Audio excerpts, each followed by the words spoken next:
Who wants to be a barrister? I don't want to be passive. I don't want to defend. I like to accuse, convict, judge, and pass sentence. Unfortunately, the opportunity hasn't arisen just yet. But I'd love to do a judge. Oh, yes. You see, the thing about judges is they never retire. That's the beauty of it.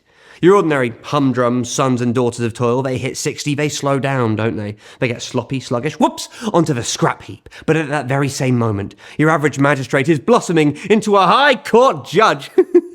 Take your labourer. Touch of a shakes, couple of minor accidents, and they're out to grass. A coal miner, they were finished at 50. Stay-at-home parent, there's a job for you. They never retire either. But the older they grow, the more they do, the less they get, and they end up with nothing. But the older and the frailer and the feebler that judges become, the more they are elevated to superior and powerful positions. 20 years for you, 30 years for you, 50 years. There's been a murder. Well, the victim can't testify. Case dismissed. What sort of democracy requires the services of scum like these? I'll tell you. One which wears a thin skin of human rights to keep out the cold, but when things hot up, when the rotten plots of the ruling class have failed to silence our demands, when they've put half the population on the unemployment line and squeezed the other half dry with cuts to keep themselves in profit, when they have run out of promises and the reformists have failed to keep us in line for them and there are riots on the streets, well, then they shed their skins and they dump us and set their wildest dogs loose on us all. The political police armed against the people. You really think you can disarm them with a ballot box?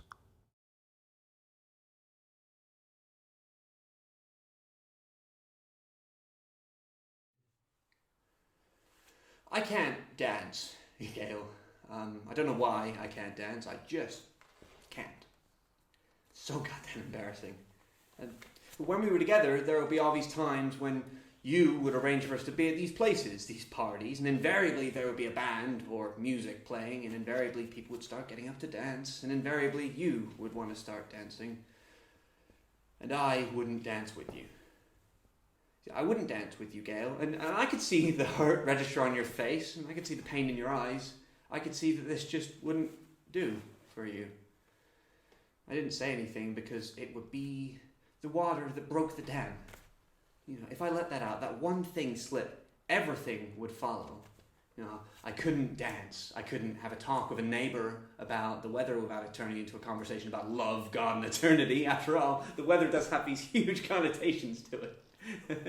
I couldn't behave correctly in social situations. I couldn't sacrifice truth for a relationship.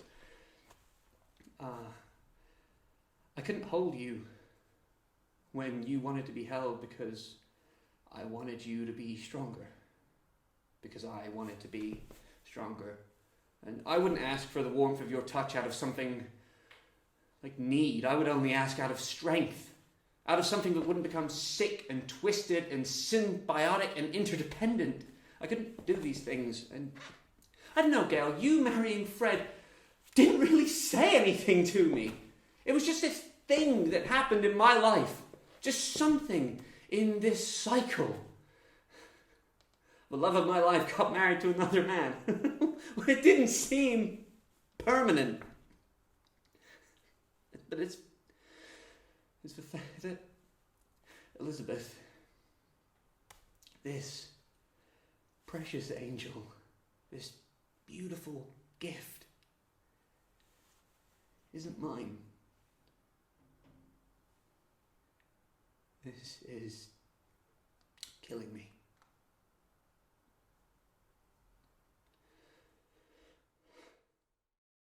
Over my body, under my skin, I can feel you. Creeping in, I can feel you. Slowing down and moving around. You held my body in your control, and my body was breaking down, but my body is coming round to its senses. Now I believe you. I believe you. And that's alright, just a closer walk beside your lonely water. Screaming Moses, that's alright. And I love you. And I love you. Like a song, yes, I love you. Yes, I love you. And without you I wonder. Oh, I love you. It feels like you're everywhere. Sometimes it feels like you're everywhere.